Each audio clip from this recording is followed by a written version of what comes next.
দৃশ্যটুকু দেখা যাচ্ছে? জি স্যার, দেখা যাচ্ছে স্যার।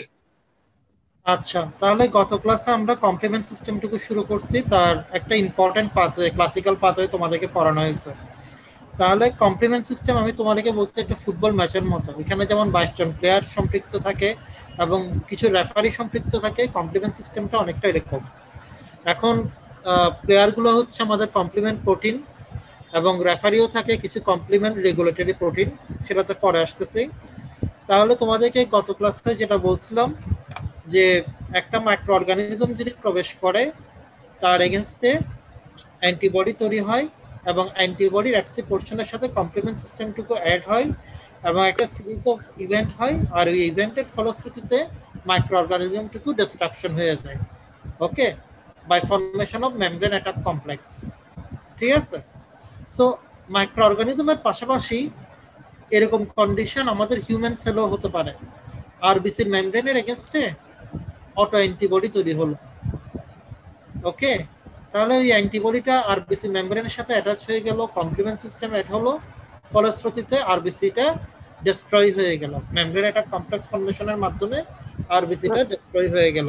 এটাকে বলা হয় অটো ইমিউন হিমোলাইটিক অ্যানিমিয়া। নামটুকু তোমরা আশা করি শুনছো। ঠিক আছে, এরকম কন্ডিশন আরো অনেক জায়গায় হতে পারে।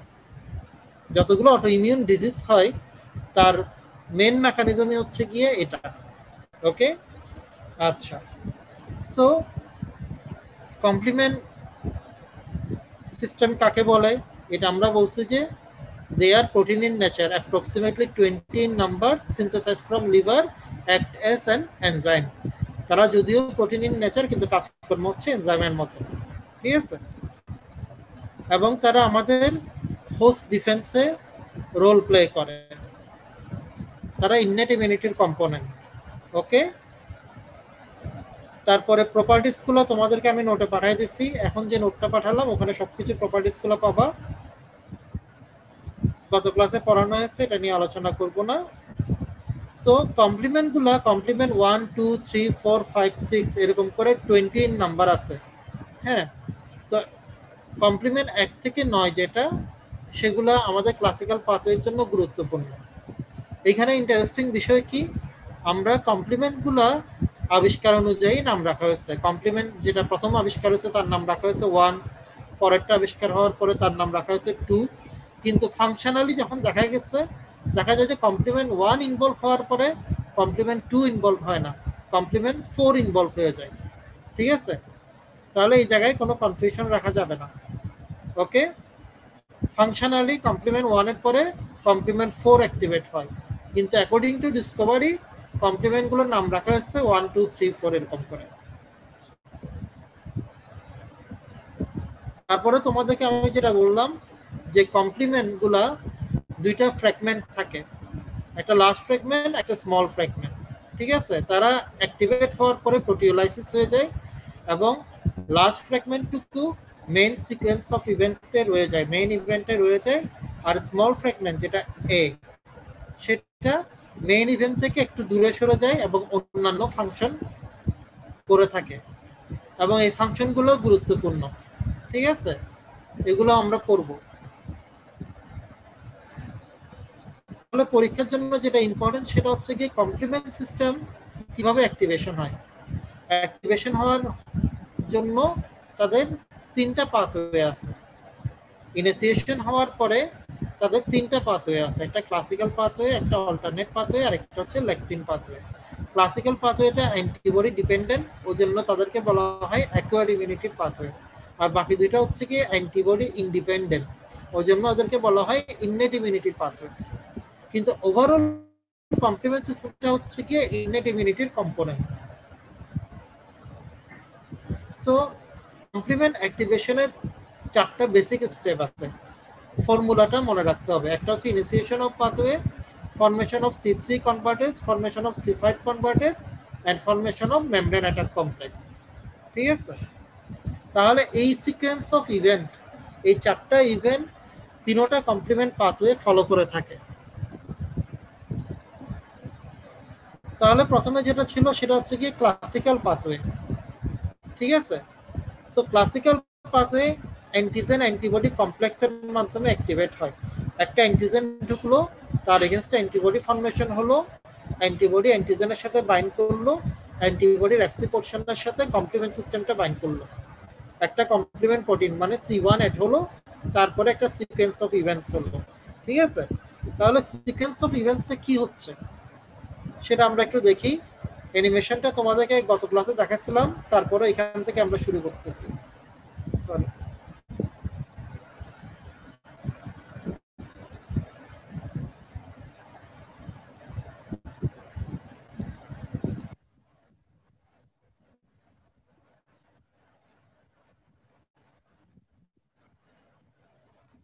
তাহলে আমাদের যে ক্লাসিক্যাল পাথওয়ে ছিল, এখানে কি হচ্ছে, একটা অ্যান্টিজেন প্রবেশ করলো। ওকে, অ্যান্টিজেনের এগেইনস্টে অ্যান্টিবডি তৈরি হলো এবং অ্যান্টিবডির এফসি পোর্শনের সাথে কমপ্লিমেন্ট সিস্টেম C1 অ্যাড হলো। ঠিক আছে, so the first step is the binding of C1 to antigen antibody complex.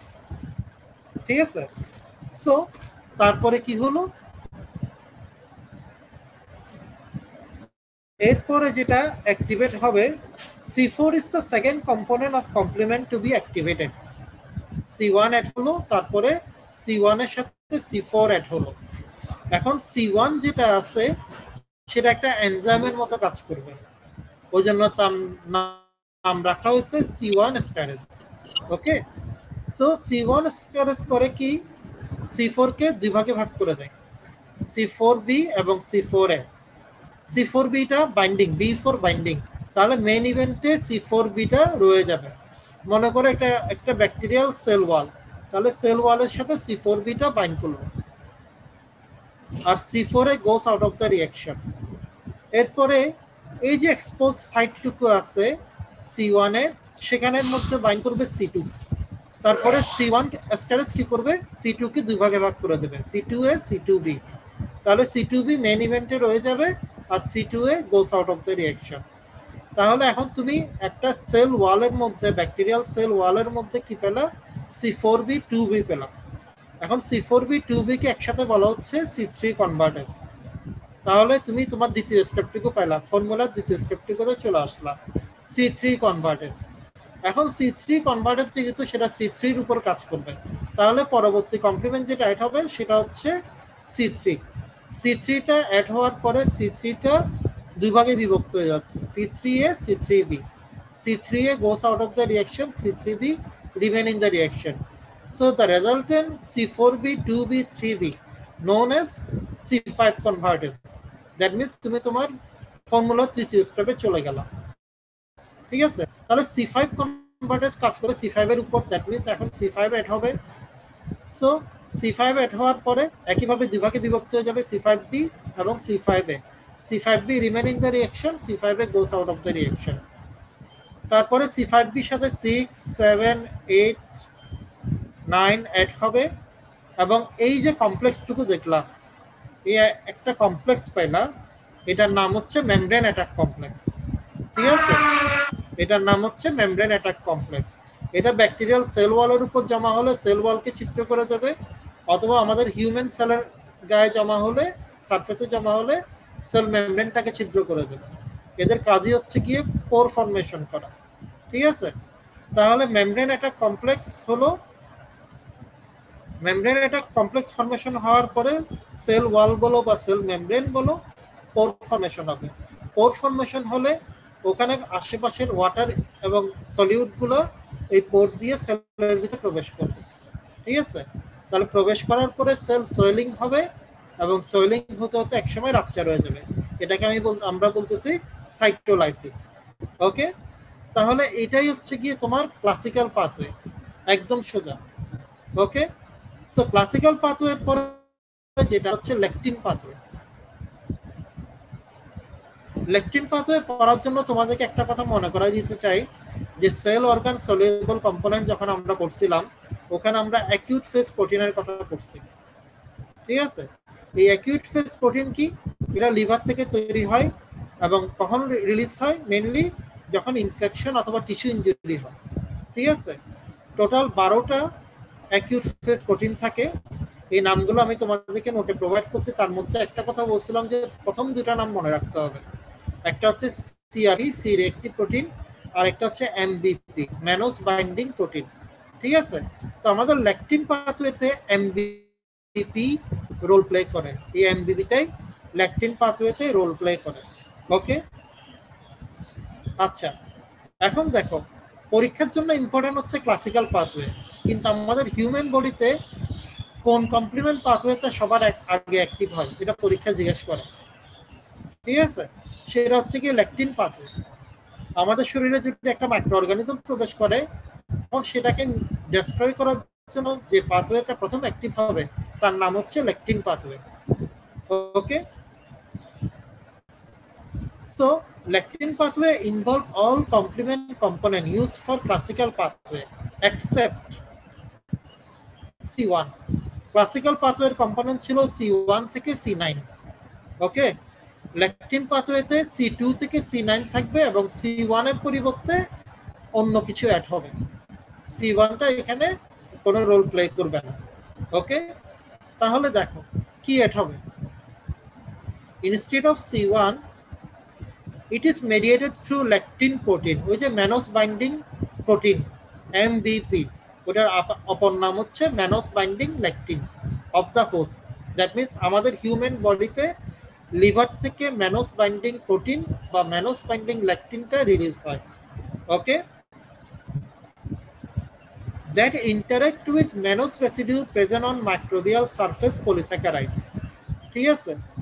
ওই যে গ্রাম নেগেটিভ ব্যাকটেরিয়াল লাইপোপলিস্যাকারাইড, ওখানের মধ্যে ম্যানোস রেসিডিউ থাকে, একটা রেসিডিউ থাকে, তার নাম হচ্ছে ম্যানোস রেসিডিউ। ঠিক আছে? অথবা অন্য যে কোনো মাইক্রো অর্গানিজমের কাছেও যদি ম্যানোস রেসিডিউ থাকে, তাহলে আমার ম্যানন বাইন্ডিং প্রোটিনটা অ্যাড হয়ে যাবে। ওকে, সো এই জন্য এই পাথওয়ের নাম হচ্ছে ল্যাকটিন পাথওয়ে। ম্যানোস বাইন্ডিং ল্যাকটিন বা ম্যানোস বাইন্ডিং প্রোটিন, এটার নাম অনুসারে এই পাথওয়ের নাম রাখা হয়েছে ল্যাকটিন পাথওয়ে। ঠিক আছে? তাহলে C1 থেকে C9 কম্পোনেন্ট ছিল ক্লাসিক্যাল পাথওয়েতে, ল্যাকটিন পাথওয়েতে C1 থাকবে না, C2 থেকে C9 থাকবে। C1 এর পরিবর্তে এখানে রোল প্লে করবে আমাদের ম্যানোস বাইন্ডিং ল্যাকটিন অবলিক ম্যানোস বাইন্ডিং প্রোটিন। ঠিক আছে? আচ্ছা, তাহলে দেখো দিস আর দ্য কম্পোনেন্ট। এখানে আমাদের কমপ্লিমেন্ট C2 থেকে C9, একটা মাইক্রো অর্গানিজম লাগবে যার কাছে ম্যানোস রেসিডিউ আছে, আর আমাদের লিভার থেকে ম্যানোস বাইন্ডিং ল্যাকটিনটুকু রিলিজ হয়। তার পাশাপাশি আর দুইটা প্রোটিন এখানে রোল প্লে করবে, সেটার নাম হচ্ছে MASP1, MASP2। এদের ফুল মিনিং হচ্ছে MBL অ্যাসোসিয়েটেড সেরাইন প্রোটিয়েস, MBL অ্যাসোসিয়েটেড সেরাইন প্রোটিয়েস। ঠিক আছে? সো এগুলাই হচ্ছে কি আমার ল্যাকটিন পাথওয়ের কম্পোনেন্ট। তাহলে এখন দেখো সিকোয়েন্স অফ ইভেন্টটুকু আমি পড়ে শোনাচ্ছি। MBL bind to mannose residue on microbial surface. Then another host protein called MASP gets complex with MBL. These form an enzyme similar to C1 of classical complement pathway that is able to clip C4 and C2 to form C4b2b, known as C3 convertase. C3 convertase clips C3 into C3a and C3b. C3b remain in the reaction and C3a goes out of the reaction. The complex remaining in the reaction is C4b, 2b, 3b, called C5 convertase. C5 convertase clips C5 into C5a, C5b. C5b remain in the reaction, C5a goes out of the reaction. C5b binds with 6 and 7, forms C5b 6-7 complex. Subsequently, C8 and C9 attach with C5b 6-7 to form membrane attack complex. তাহলে তোমরা যদি খেয়াল করো, এটা পুরোপুরি classical পাথওয়ের মতো। Classical pathway যদি মনে রাখতে পারো, তাহলে ল্যাকটিন পাথওয়েটা তোমার জন্য একেবারে ডিফিকাল্ট না, খালি স্টার্টিংটা সামান্য ভিন্ন। ওকে, সো ইনসান, জি স্যার। তাহলে লেকটিন পাথওয়েটা একটু পড়ে শোনাও তো, আমি অ্যানিমেশনটুকু দেখাচ্ছি। MBL bind to mannose reduce on man's microbial surface reduce না residue. residue. MBL bind to mannose residue on microbial surface, Surfaces. ঠিক আছে? তাহলে এটা একটা মাইক্রো অর্গানিজম আর এটা হচ্ছে ম্যানোস রেসিডিউ। ওকে, তাহলে তার সাথে কে বাইন্ড করলো?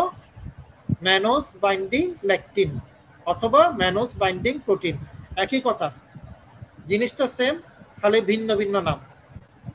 ওকে, তাহলে ম্যানোস বাইন্ডিং লেকটিনটা বাইন্ড করলো ম্যানোস রেসিডিউর সাথে, যেটা কিনা একটা মাইক্রো অর্গানিজমের সারফেসে আছে। তারপরে কি হলো?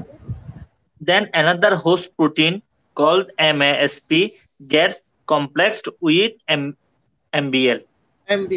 তাহলে তোমাদেরকে আমি দুইটা প্রোটিন দেখাচ্ছিলাম, MASP1, MASP2। তাহলে এই দুইটা প্রোটিন MBL এর সাথে বাইন্ড করলো, ঠিক আছে? তারপরে কি হলো বলো তো? This forms an enzyme similar to C1 of classical complement pathway that is able to cleavage C4 and C2 to form C4b2b known as C3 convertase. তাহলে একদম ক্লাসিক্যাল পাথওয়ের মতো। তাহলে এই যে কমপ্লেক্সটুকু পাইলা সেটা C1 স্টেরয়েডের মতো কাজ করবে। দ্যাট মিন্স এখানে ক্লাসিক্যাল পাথওয়ের মতো C4 অ্যাড হবে এবং এই কমপ্লেক্সটুকু C4 কে দুই ভাগে বিভক্ত করে দেবে, C4b C4a। C4bটা মাইক্রোবিয়াল সারফেসে চলে আসবে, তারপরে যেখানে তোমার খালি জায়গা ছিল ওখানে C2 অ্যাড হবে এবং C2টা এই কমপ্লেক্স দ্বারা দুই ভাগে বিভক্ত হবে, C2a C2b, ঠিক আছে? এবং C2bটা মাইক্রোবিয়াল সারফেসে বাইন্ডিং করবে। তাহলে তুমি কি পেলা? C4b2b, আর এটার নাম হচ্ছে C3 কনভার্টেজ। তাহলে পরবর্তী স্টেপগুলো একদম হুবহু ক্লাসিক্যাল পাথওয়ের মতো, খালি স্টার্টিংটা ভিন্ন। তাহলে তুমি যদি প্রথম দুইটা লাইন মনে রাখতে পারো তাহলে বাকি সবগুলো ক্লাসিক্যাল পাথওয়ের মতো হুবহু, ঠিক আছে? তাহলে লেকটিন পাথওয়েটা একেবারে ইজি, এটা তোমাদের আর কোনো আশা করি কোনো ডিফিকাল্টি হবে না শিখতে, ঠিক আছে? জি স্যার। আচ্ছা, এবার দেখো অল্টারনেটিভ পাথওয়ে। এই অল্টারনেটিভ পাথওয়েটা আসলে একটুখানি ভিন্ন। সো এইখানেও চিন্তা করার কিছু না, এটাও অ্যানিমেশন রেডি করা আছে। অল্টারনেটিভ পাথওয়েটা অ্যান্টিবডি ইন্ডিপেন্ডেন্ট, এটা আমরা আগে বলছি। So alternative pathway involve all complement component used for classical pathway except C1, C2, C4। তাহলে আমাদের ক্লাসিক্যাল পাথওয়ে 9টা কম্পোনেন্ট ছিল C1 থেকে C9, লেকটিন পাথওয়েতে একটা কম্পোনেন্ট সরে গেছে, সেটা হচ্ছে C1। আর অল্টারনেট পাথওয়েতে 3টা কম্পোনেন্ট সরে গেছে, C1, C2, C4। এবং এই 3টা কম্পোনেন্টের পরিবর্তে আরো 3টা কমপ্লিমেন্ট কম্পোনেন্ট অ্যাড হয়েছে, তাদের নাম হচ্ছে ফ্যাক্টর বি, ফ্যাক্টর ডি এবং প্রোপারডিন। ফ্যাক্টর বি, ফ্যাক্টর ডি এবং প্রোপারডিন এগুলো কিন্তু কমপ্লিমেন্ট। ওই যে 20টা কমপ্লিমেন্ট বললাম না, তার মধ্যে ফ্যাক্টর বি একটা, ফ্যাক্টর ডি একটা, আরেকটা হচ্ছে প্রোপারডিন। ওকে, তাহলে অল্টারনেটিভ পাথওয়েতে 3টা কমপ্লিমেন্ট কম্পোনেন্ট চলে যাবে, C1, C2, C4। তাদের পরিবর্তে আসবে ফ্যাক্টর বি, ফ্যাক্টর ডি এবং প্রোপারডিন, 3টা কম্পোনেন্ট। ওকে, তাহলে this are the component of alternative pathway. Okay, so এই অল্টারনেটিভ পাথওয়েতে আমাদেরকে একটু বুঝতে হবে, এখানেও কিন্তু common formula, initiation of pathway, formation of C3 convertase, formation of C5 convertase এবং মেমব্রেন অ্যাটাক কমপ্লেক্স। ওকে, আচ্ছা, এখন অল্টারনেটিভ পাথওয়েকে স্টার্ট করতে গেলে অনেকগুলো ইনিশিয়েটর আছে, যেমন bacterial lipopolysaccharide, gram positive bacteria teichoic acid, fungal cell, parasite, virus infected cell, cobra venom factor, tumour cell, ঠিক আছে? এইরকম এইসব সেলগুলো যেটা আমাদের শরীরে থাকে, এন্টার করে বা তৈরি হয়, তাহলে আমাদের অল্টারনেটিভ পাথওয়েটা কিন্তু অ্যাক্টিভ হয়ে যাবে। সো অল্টারনেটিভ পাথওয়ের ইনিশিয়েটরটা কিন্তু এই নামগুলো তোমাদেরকে মনে রাখতে হবে। ক্লাসিক্যাল পাথওয়ে কিভাবে স্টার্ট হচ্ছে, যে কোনো একটা ব্যাকটেরিয়া ঢুকলো, তার এগেনস্টে অ্যান্টিবডি তৈরি হলো। ল্যাকটিন পাথওয়েতে এমন একটা ব্যাকটেরিয়া ঢুকলো যার কাছে ম্যানোস রেসিডিউ আছে। আর অল্টারনেটিভ পাথওয়েতে অনেকগুলো initiator, this are the initiator, অনেকগুলো ইনিশিয়েটর আছে। ওকে, আচ্ছা, তাহলে এই ইনিশিয়েটর নামগুলো তোমাদের সবাইকে মনে রাখতে হবে।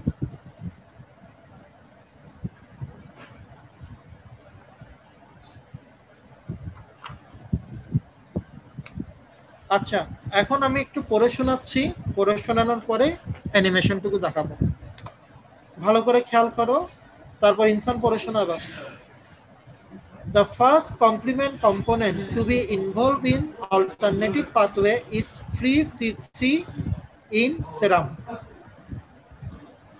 ঠিক আছে, আমাদের কমপ্লিমেন্ট সিস্টেম এটা তো ইনঅ্যাক্টিভ ফর্মে ঘোরাঘুরি করতেছে। ওকে, ইনঅ্যাক্টিভ ফর্মে ব্লাডে সার্কুলেট করতেছে।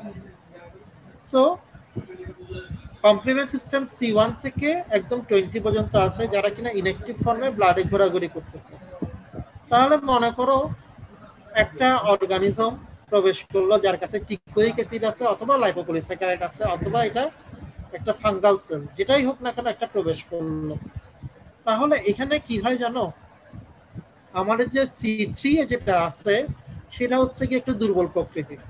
আমরা তো বলছি যে কমপ্লিমেন্টের দুইটা পার্ট, একটা হচ্ছে কি স্মল পার্ট, একটা হচ্ছে লার্জ পার্ট। স্মল পার্টের নাম হচ্ছে এ, লার্জ পার্টের নাম হচ্ছে বি। তাহলে কি হয়, C3 যেটা আছে সেটা একটা দুর্বল প্রকৃতির, সেটা নিজে নিজে ভেঙে যায়, সেটা কিছুক্ষণ সময় বাদে বাদে নিজে নিজে ভেঙে যায়। তাহলে সে C1 এবং C3A এবং C3B দুই ভাগে স্পন্টেনিয়াসলি হাইড্রোলাইজ হয়ে যায়। ওকে, তাহলে মনে করো ওই সময় একটা ফরেন সেল প্রবেশ করলো এবং C3B করবে কি, ওই ফরেন সেলের সাথে বাইন্ড করে ফেলবে। So C3B attached to foreign cell surface and C3A goes out of the reaction. In the next step, factor B bind to C3B coated foreign cell. Factor B. এরপরে কি হবে, factor D acts on factor B and splits into BA and BB. BB remain in the reaction and BA goes out of the reaction. So the complex remain in the reaction is C3B BB. C3B BB is called C3 convertase. তাহলে alternative পাথওয়ের C3 কনভার্টাস তৈরি হয় C3B BB দ্বারা, আর classical পাথওয়েতে C3 কনভার্টাস তৈরি হয়েছিল C4B 2B দ্বারা। ল্যাকটিন পাথওয়েতে C3 কনভার্টাস তৈরি হয়েছিল C4B 2B দ্বারা। এই পয়েন্টটুকু তোমাদের মনে রাখতে হবে যে C3 কনভার্টাস এবং C5 কনভার্টাস কোন পাথওয়েতে কার কার দ্বারা তৈরি হয়েছে। আচ্ছা, এখন দেখো এই C3B BB এটা C3 কনভার্টাস নামে অল্টারনেটিভ পাথওয়েতে পরিচিত।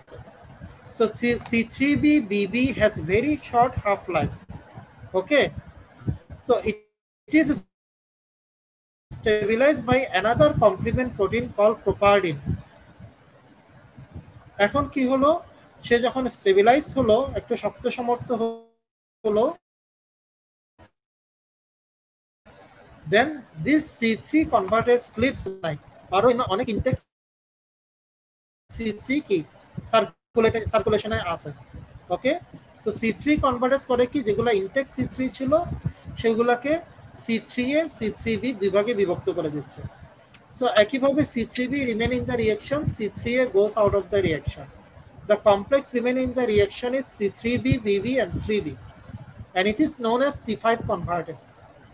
ওকে, তাহলে C5 কনভার্টেস ক্লাসিক্যাল পাথওয়েতে তৈরি হয়েছিল C4B 2B 3B দ্বারা, আর এখানে অল্টারনেটিভ পাথওয়েতে C3B BB 3B দ্বারা। C5 converters clips C5 into C5A C5B. C5b remain in the reaction, C5a goes out of the reaction. তারপরে C5b binds with 6 and 7 form C5b 6-7 complex. Subsequently 8 and 9 attach with C5b 6-7 complex to form C5b 6-7 8-9 complex. Ultimately this is known as membrane attack complex এবং ওইটাই কি করবে পোর formation করবে। তাহলে লাস্টের জিনিসগুলো একই রকম, শুরুতে সামান্য ভিন্ন। ওকে, তাহলে তোমাদেরকে অ্যানিমেশনটুকু দেখাই। ইনসান রিডিং করো। The first complement component একটু জোরে পড়ো। The first complement component to be involved in alternative pathway is free C3 in serum. তাহলে এই দেখো ফ্রি C3, আর একটা মনে করো বডির মধ্যে একটা ফরেন সেল, মনে করো একটা ফাঙ্গাল সেল প্রবেশ করলো, ঠিক আছে? আচ্ছা হ্যাঁ বলো। C3 contains unstable bond. It is spontaneously hydrolyzed into C3A and C3B. তাহলে ফ্রি C3টা হাইড্রোলাইসিসের মাধ্যমে কি হলো C3A এবং C3B। তারপরে করো C3B attached to the foreign cell surface and C3A goes out of the reaction. তাহলে এই C3Bটা ফরেন সেল সারফেসের সাথে বাইন্ড করলো এবং C3A যেটা goes out of the reaction. আচ্ছা, in the next step factor B binds to C3B coated foreign cells. Factor B bind to C3B coated foreign cell. তাহলে factor B bind করলো। Factor D act on factor B and splits into BA and BB. তাহলে এখন factor D factor B এর সাথে bind করলো এবং factor B কে দুই ভাগে ভাগ করে দিল, BA এবং BB. B remains in the reaction and BA goes out of the reaction. ঠিক আছে, তারপরে complex remain in the reaction is C3B BB.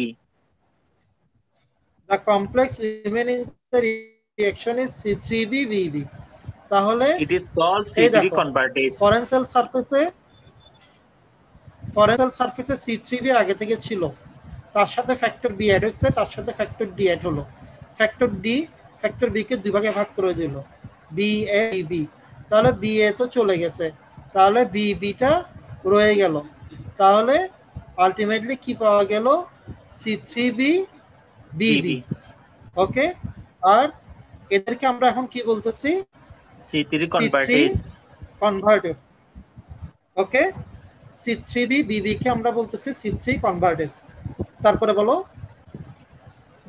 C3BB has very short half-life. It is established by another complement protein called propardin. তাহলে এই যে C3 convertaseটার half life খুবই অল্প এবং এটা স্টেবিলাইজ বাই প্রপারডিন। তাহলে প্রপারডিন অ্যাড হয়ে কি করলো? C3 কনভার্টেসটাকে আরেকটু শক্ত সমর্থ করলো, স্টেবিলাইজ করলো। তাহলে তোমরা দেখলো C1 C2 C4 এর পরিবর্তে ফ্যাক্টর B D প্রপারডিন তিনটা কমপ্লিমেন্ট কম্পোনেন্ট এখানে অ্যাড হচ্ছে এবং এই তিনটা কমপ্লিমেন্ট কম্পোনেন্ট কিন্তু তাদের রোল প্লে করে ফেলছে। ওকে, এখন C3 কনভার্টেস কি করবে বলো তো? C3 convertase cleavage C3 into CA and CB. C3A and C3B. C3B remains in the reaction and CA goes out of the reaction. দাঁড়া আবার বলি, C3 convertase clips C3 into C3A and C3B. ওকে, এই যে C3 কনভার্টেসটা তৈরি হলো, হ্যাঁ, আমাদের শরীরে কিন্তু এই যে C3 কিন্তু এখনো হাইড্রোলাইসিস হয় নাই, এরকম ফ্রি C3 কিন্তু আরো আছে, ঠিক আছে? তাহলে ওগুলোকে কি করবে? C3 কনভার্টেস কি করবে? দুই ভাগে ভাগ করে দেবে, C3A এবং C3B। ওকে, এখানে কিন্তু তোমাদেরকে খেয়াল রাখতে হবে, প্রথমে C3 কি হয়? ফ্রি C3 টা হাইড্রোলাইসিসের মাধ্যমে অটোমেটিকলি C3A C3B তে ডিসোসিয়েট হয়ে যায়। আবার আমাদের সিকোয়েন্স অফ ইভেন্টে C3 কনভার্টেজ তৈরি হলো, সেগুলা কাজ করবে ফ্রি C3 এর উপর, যেগুলো এখনো হাইড্রোলাইসিস হয় নাই। ওকে, তাহলে C3 এর উপর C3 কনভার্টেজ রোল প্লে করে কি করবে, C3 কে দুই ভাগে বিভক্ত করে দিল, C3A এবং C3B। ওকে, তাহলে তারপরে বলো C3B remains in the reaction and C3A goes out of the reaction. তাহলে C3A goes out of the reaction and C3B remain in the reaction।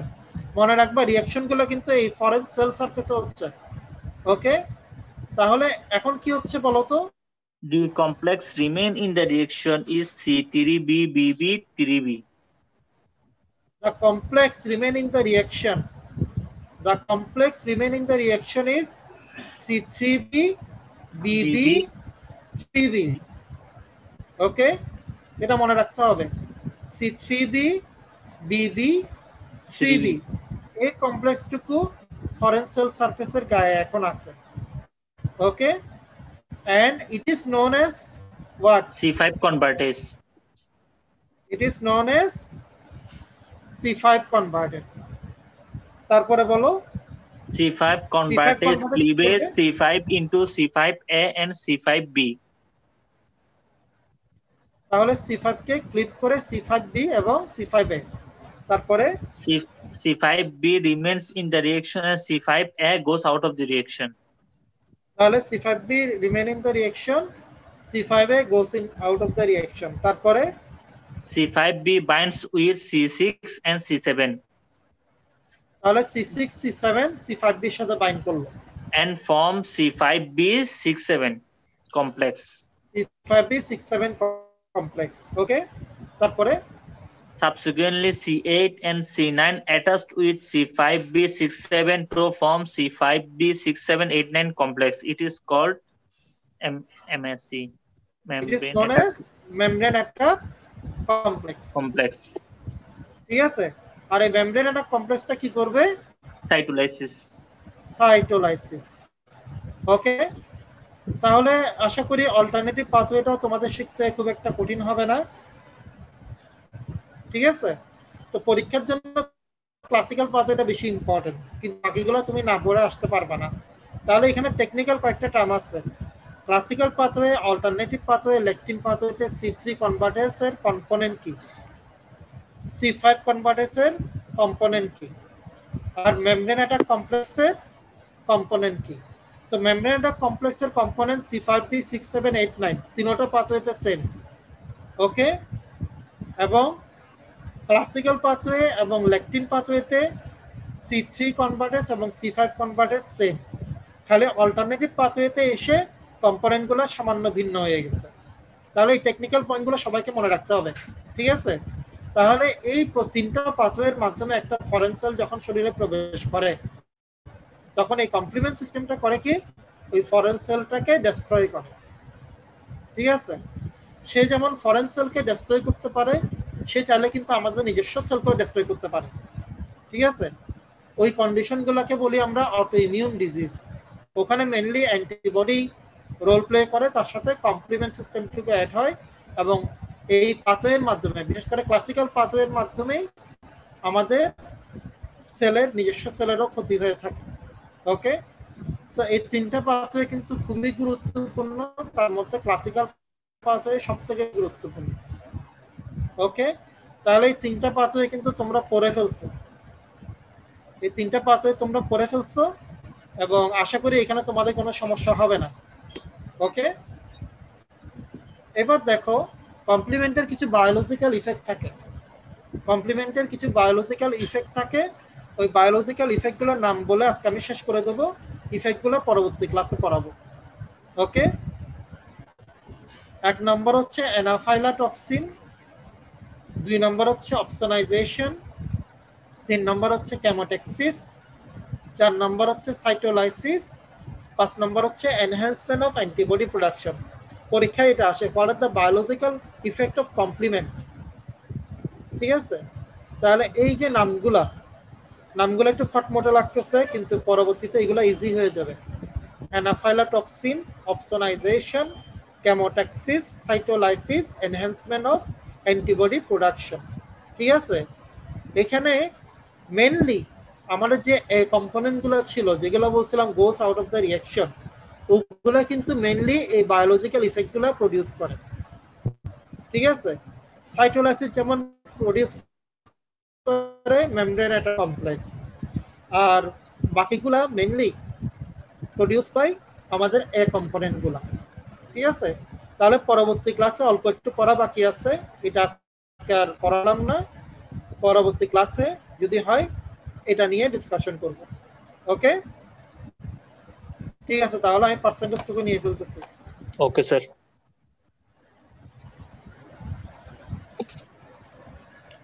আর পুরানো ব্যাচের ওরা আছে কি না, এটা কিন্তু কমপ্লিমেন্ট সিস্টেম কিন্তু আগের কারিকুলামে ইম্পর্টেন্ট ছিল, কমপ্লিমেন্ট থেকে সবসময় কোশ্চেন আসে। এটা আগের কারিকুলামে উল্লেখ না থাকলেও সবসময় কোশ্চেনটুকু আসতো কমপ্লিমেন্ট থেকে।